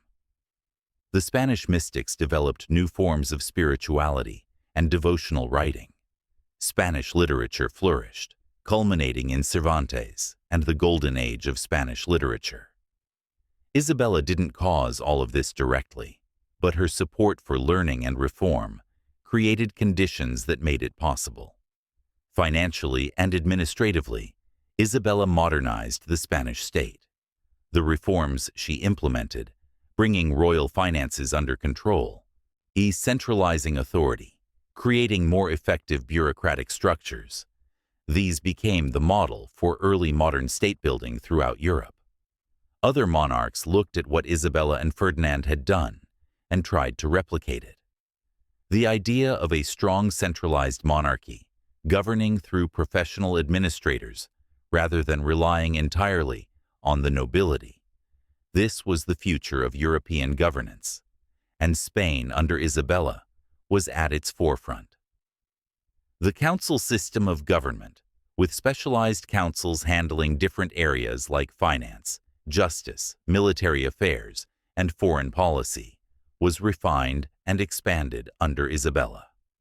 It proved so effective that it was copied by other European powers and would remain the basis of Spanish government for centuries. But let's return to the complexity and controversy that makes Isabella such a fascinating and problematic figure. She was genuinely pious, a woman who believed she was doing God's work in the world. She attended Mass daily, maintained a simple personal lifestyle despite the wealth available to her, supported charitable work, and saw her queenship as a sacred trust. At the same time, she ordered the torture and execution of suspected heretics, expelled an entire people from their homeland, and initiated a colonial project that led to immense suffering. She was an effective administrator who brought order to chaos, who reformed corrupt institutions, who made government more rational and effective. She was also an autocrat who concentrated power in her own hands, who reduced the political influence of parliament and nobility, who established centralized control that could be and was used for both good and ill. She was a devoted mother who carefully supervised her children's education and worked tirelessly to secure their futures through advantageous marriages. She was also a ruthless politician who used her children as pieces on a diplomatic chessboard, marrying them off to serve state interests with only secondary concern for their personal happiness. She proved that women could rule as effectively as men, but she didn't challenge the social structures that limited women's opportunities. She was a patron of learning who supported scholars and encouraged education, but she also enforced religious orthodoxy that limited intellectual freedom. She completed the Reconquista and unified much of Spain, but she did so through military conquest and religious persecution. She sponsored Columbus and initiated European presence in the Americas, leading to global transformation, but also to catastrophic suffering for indigenous peoples. This is the real Isabella, not a simple hero or villain, but a complex human being who made consequential decisions in difficult circumstances, whose actions had both positive and negative impacts that echoed through centuries. She was a person of her time, shaped by medieval Catholic culture, by the brutal realities of late medieval politics, by the limited options available to women in power. But she was also an individual who made choices, who could have chosen differently, who bears responsibility for both her achievements and her crimes. Understanding Isabella requires holding all of this complexity in our minds at once, refusing to simplify her into either a saint or a monster. Perhaps the best way to understand Isabella's historical significance is to imagine what would have happened without her. Suppose she had died in childhood, or suppose she had been pushed aside in favor of Joanna la Beltraneja, or suppose she had made different choices at key moments. Castile might have remained weak and divided, The marriage to Ferdinand might never have happened, meaning no unification of Spain. The conquest of Granada might have been delayed for decades or indefinitely. Columbus might never have gotten backing for his voyage, meaning European discovery of the Americas might have come later from a different direction, with completely different consequences. The Spanish Inquisition and Jewish expulsion might not have happened, or might have happened differently.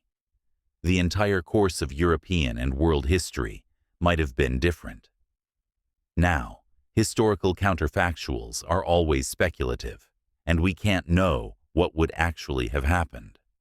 But the thought experiment helps us understand just how pivotal Isabella's life and decisions were.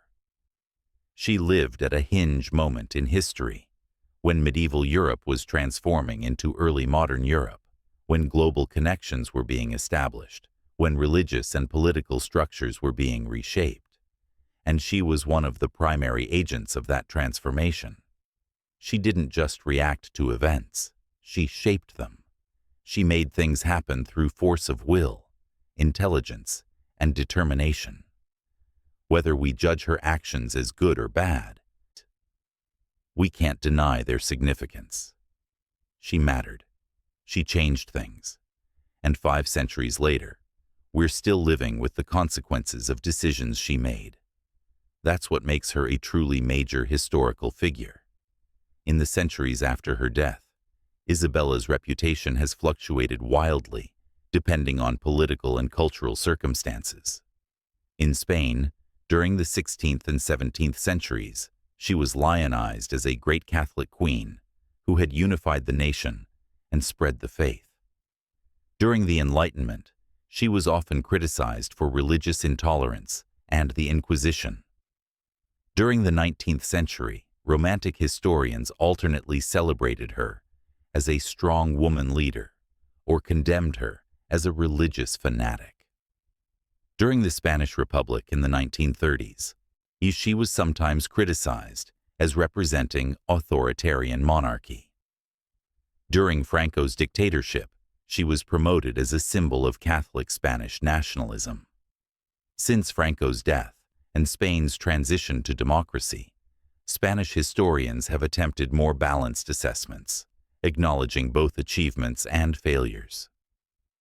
Outside Spain, Isabella has often been viewed through the lens of whatever issue is most pressing at the moment: women's leadership, religious tolerance, colonialism, the treatment of Jews and Muslims. The process for her canonization as a saint was initiated in 1958, during the Franco era. It got as far as recognizing her as a servant of God, the first step in the canonization process, before stalling in the 1970s. The controversy over the Inquisition and the Jewish expulsion made further progress impossible. The Catholic Church was in the midst of the reforms of Vatican II, trying to improve relations with Jews and other faiths, and making a saint of the woman who had expelled the Jews from Spain was politically and morally untenable. So Isabella remains in canonical limbo, recognized by the Church as having lived a life of heroic virtue in some respects, but not a saint. It's perhaps appropriate. She was too complex, too flawed, too stained by actions that we now recognize as gravely wrong, to be held up as a model of saintly perfection. But she was also too significant, too capable, too important in history to be simply dismissed or condemned. In recent decades, scholars have paid particular attention to Isabella's role in the development of notions of blood purity and religious nationalism that would have dark echoes in later European history. The Spanish concept of limpieza de sangre, purity of blood, which became important in the 16th century, held that old Christians, those without Jewish or Muslim ancestry, were superior to conversos who had converted. This wasn't exactly racial theory, as it would later develop, but it was a step in that direction, defining identity and worth based on ancestry and religion in ways that prefigured later racism. Isabella didn't invent these ideas, but her policies of religious uniformity and her establishment of the Inquisition to police conversos contributed to their development. Spanish obsession with religious and blood purity, which would poison Spanish society for centuries, has roots in Isabella's reign. This is one of the darkest aspects of her legacy. At the same time, Isabella's reign saw the beginning of important debates about human rights and the treatment of conquered peoples that would eventually contribute to development of international law. When she insisted that indigenous Americans were free subjects who couldn't be enslaved, she was asserting principles that, while imperfectly applied, represented a recognition of universal human dignity. The debates at the Spanish court and in Spanish universities about the rights of indigenous peoples, while often self-serving and hypocritical, were nonetheless real debates about fundamental moral questions. Scholars like Francisco de Vitoria, working in the generation after Isabella, would develop theories of natural rights and international law that drew on principles Isabella had articulated. So even here, in this most problematic aspect of her legacy, there's complexity. She helped start both a system of exploitation and a tradition of moral argument against exploitation. What would Isabella herself think of her legacy if she could see it? We can only speculate, but based on her will and her recorded statements, we can make some educated guesses. She would be proud that Spain became a great power, that Granada remained Christian, that Christianity spread to the Americas. She would see these as her major achievements, fulfillment of her sacred mission. She would probably be disappointed that full religious and political unification took longer than she hoped, that her children's lives were so tragic, in that the succession was troubled. She would be horrified by the Protestant Reformation and pleased that Spain remained Catholic and fought against Protestantism.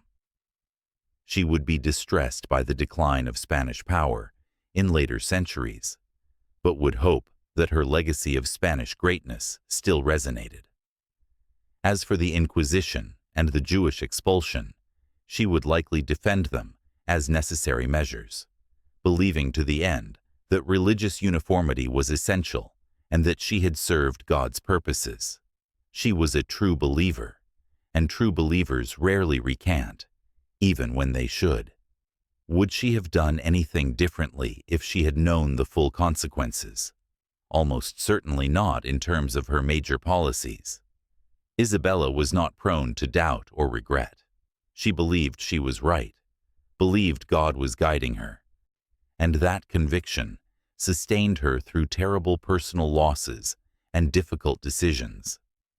She might have handled some tactical matters differently, might have chosen different advisors in some instances, might have tried harder to prepare Joanna for rule or to protect her from Philip's manipulation.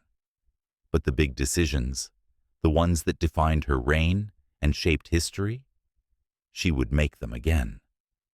This certainty, this unwavering conviction that she was right, was both her strength and her flaw. It allowed her to be decisive, to act boldly, to push through resistance and accomplish extraordinary things. It also blinded her to the suffering she caused and the ways in which her actions contradicted her stated values. In the final analysis, Queen Isabella I of Castile was one of the most significant rulers in European history, a transformative figure whose impact shaped not just Spain, but the entire world. She was brilliant, capable, determined, and deeply flawed. She created a nation, sponsored voyages that changed global history, reformed institutions, and left a legacy that is still debated and discussed 500 years later. She was a warrior queen, a political genius, a devoted Catholic, a loving mother, and a religious persecutor. She proved that women could rule as effectively as men, while operating within systems that limited women's power. She was both medieval and modern, looking back to crusading ideals while building the structures of the modern state. She matters because she shaped the world we live in, for better and worse, and because her life raises fundamental questions about power, faith, morality, and the responsibilities of leadership that remain relevant today.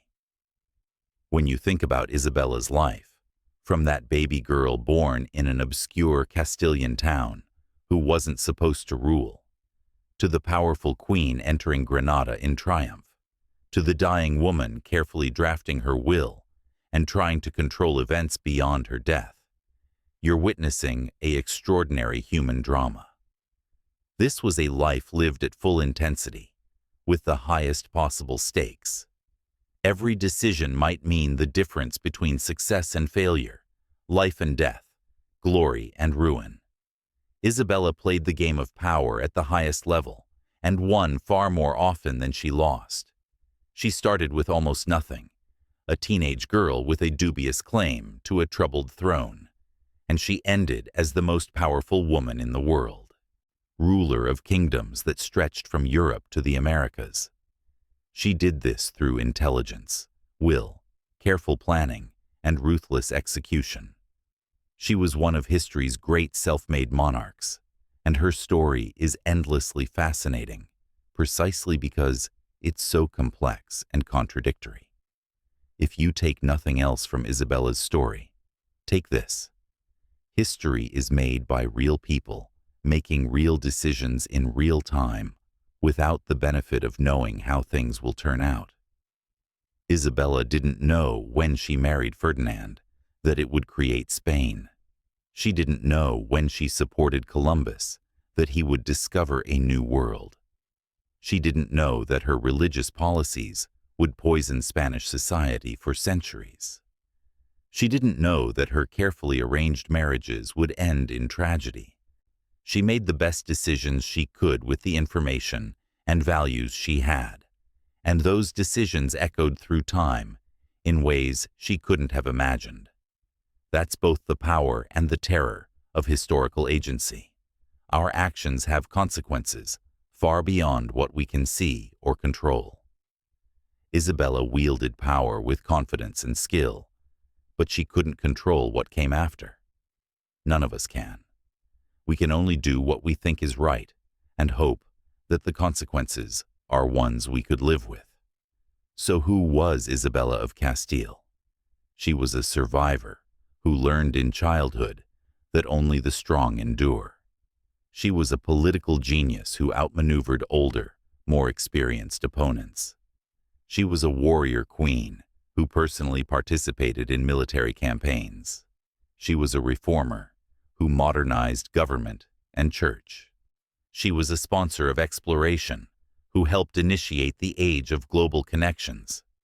She was a religious zealot who persecuted non-Christians in pursuit of a vision of Catholic unity.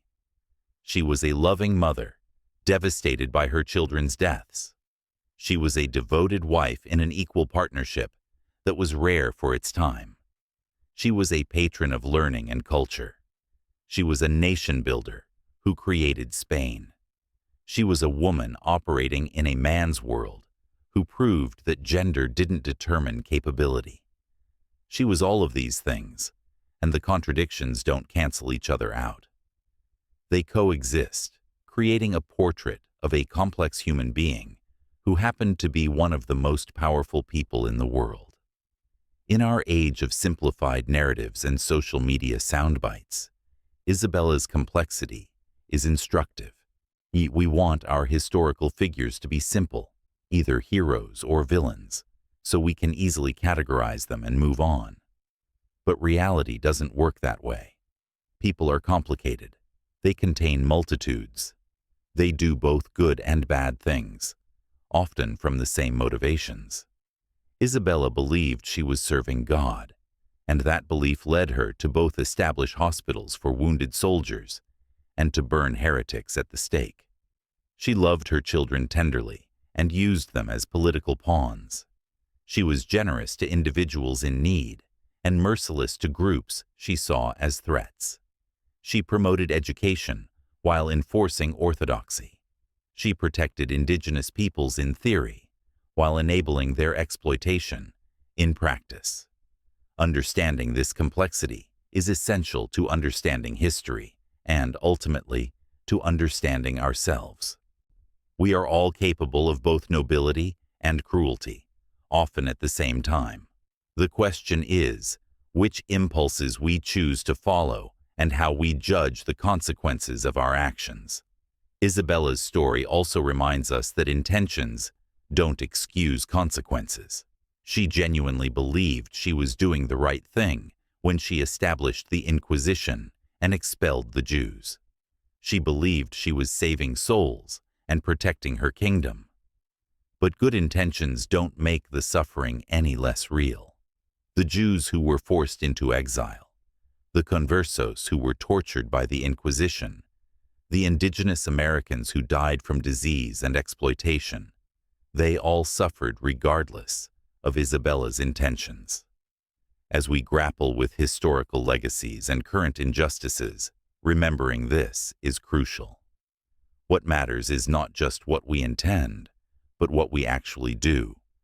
What consequences our actions have for real people, living real lives. Isabella was convinced of her righteousness, and that conviction allowed her to cause immense harm. It's a warning about the dangers of certainty, of believing so strongly that we're right, that we lose sight of the humanity of those who disagree or who stand in our way. At the same time, Isabella's achievements remind us of what's possible when capability meets opportunity. She was an extraordinarily talented person who happened to be born at a pivotal moment in history and who had the intelligence and ruthlessness to seize opportunities as they appeared. Without her, Spain's history would have been completely different. The world's history would have been different. One person really can change the world, for better or worse. This is empowering and terrifying. It means that what we do matters, that history isn't just vast impersonal forces, but also the accumulated impact of individual choices. Isabella made choices that affected millions of people across centuries. Most of us won't have that scale of impact, but we all make choices that affect others, that contribute to the shape of the world. Isabella's story is a reminder to make those choices carefully, thoughtfully, with eyes open to consequences and with humility about our own limitations. If there's a lesson in Isabella's life, it might be this: power reveals character. When Isabella was a teenage girl surviving in her half-brother's court, we couldn't really know what kind of person she was. But when she gained power, when she had the ability to shape events and determine people's fates, her character became visible in her actions. And what we see is someone who was brilliant and capable, but also rigid and intolerant. Someone who could be merciful to individuals, but merciless to groups. Someone who valued order and unity above diversity and freedom. Someone whose religious faith was genuine, but whose interpretation of that faith led to terrible cruelty. Power didn't corrupt Isabella, so much as it revealed who she really was and gave her the means to act on her beliefs without restraint. For better and worse, we see Isabella's true character in how she used the power she fought so hard to obtain. And that character was impressive, effective, consequential, and deeply flawed. In the end, 500 years after her death, Isabella I of Castile remains a figure of endless fascination and debate. She was too significant to ignore, too controversial to celebrate uncritically, too complex to easily categorize. She was a woman who proved that female rulers could be just as effective, ruthless, and transformative as male rulers. She was a medieval Catholic who helped create the modern world. She was a unifier who imposed unity through force. She was a protector who established institutions of persecution. She was a visionary who sponsored exploration, and a zealot who enforced conformity. She was one of the most powerful rulers of her age, and a person whose personal life was marked by tragedy. She created Spain, initiated European colonization of the Americas, completed the Reconquista, and established the Spanish Inquisition. These are the facts of her reign, and they contain both glory and horror, achievement and atrocity, depending on where you stand and what you value.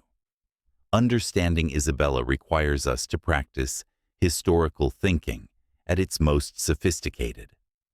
We must place her in her historical context, without using that context to excuse grave wrongs. We must recognize her achievements without ignoring the suffering they caused. We must see her as a product of her time, without denying her individual agency and responsibility. We must hold multiple truths in tension: that she was capable and cruel, visionary and intolerant, nation builder and persecutor. This is hard. It would be much easier to declare her either a great hero or a terrible villain and be done with it. But history isn't easy, and historical figures don't fit into neat categories. They're messy, contradictory, and complicated, just like us. Isabella is worth studying not despite her complexity, but because of it. She shows us what humanity is capable of, both the heights of achievement and the depths of cruelty, often from the same person driven by the same beliefs. So here we are, 20,000 words into Isabella's story, and there's still more that could be said. We could explore more details of specific battles, more intricacies of diplomatic negotiations, more analysis of economic policies, more examination of cultural developments.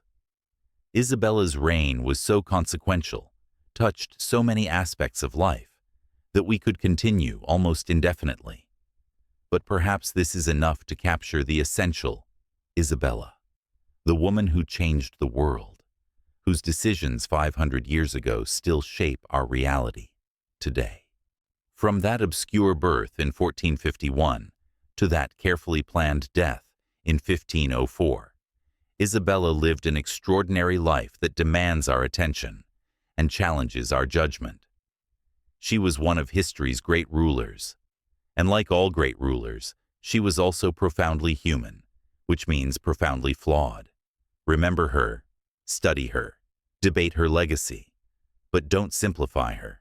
She was too complex, too significant, too real to be reduced to a soundbite or a simple moral judgment. Queen Isabella of Castile conquered kingdoms and sponsored voyages to unknown worlds, reformed institutions and established new ones, protected some people and persecuted others, built a nation and launched an empire. She was fierce, intelligent, devoted, intolerant, effective, and ruthless. She matters because she made the world, our world, and because her life raises questions about power, faith, morality, and responsibility that we're still wrestling with. That teenage girl who defied her king to marry the man she chose, who fought a civil war and won, who brought order to chaos and unity to division, who saw Granada fall and Columbus sail, who watched her children die and her succession plans crumble, who dictated her will with meticulous care and died having changed everything. She deserves to be remembered in all her complexity and contradiction, because that's what history is: complex, contradictory, and absolutely fascinating. And Isabella I of Castile stands as one of history's most complex and fascinating figures, a woman whose shadow still falls across our world 5 centuries after she walked its stage. That is her legacy, for better and worse, and it's one we cannot ignore.